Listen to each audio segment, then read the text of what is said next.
My fellow Americans, I want to speak to you tonight about the troubling events of the past week.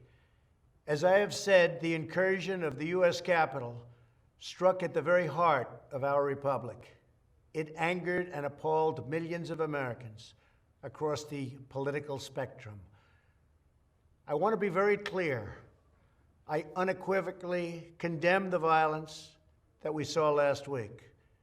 Violence and vandalism have absolutely no place in our country and no place in our movement. Making America great again has always been about defending the rule of law, supporting the men and women of law enforcement, and upholding our nation's most sacred traditions and values. Mob violence goes against everything I believe in and everything our movement stands for. No true supporter of mine could ever endorse political violence.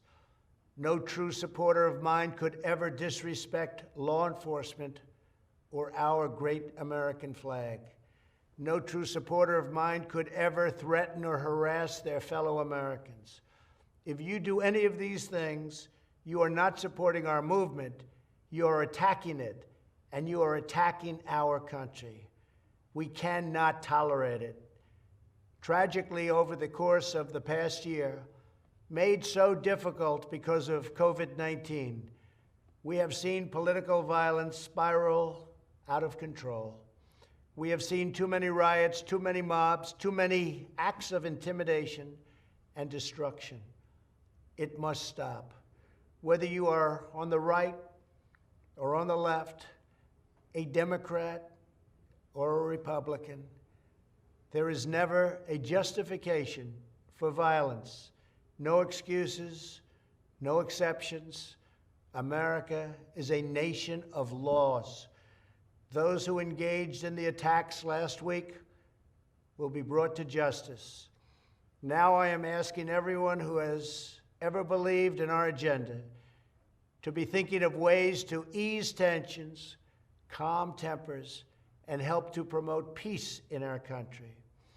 There has been reporting that additional demonstrations are being planned in the coming days, both here in Washington and across the country. I have been briefed by the U.S.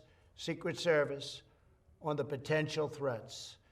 Every American deserves to have their voice heard in a respectful and peaceful way.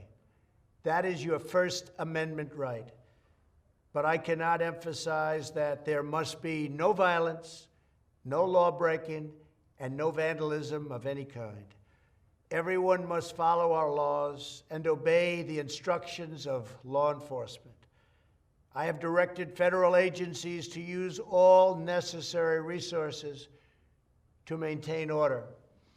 In Washington, D.C., we are bringing in thousands of National Guard members to secure the city and ensure that a transition can occur safely and without incident. Like all of you, I was shocked and deeply saddened by the calamity at the Capitol last week. I want to thank the hundreds of millions of incredible American citizens who have responded to this moment with calm, moderation, and grace. We will get through this challenge just like we always do. I also want to say a few words about the unprecedented assault on free speech we have seen in recent days.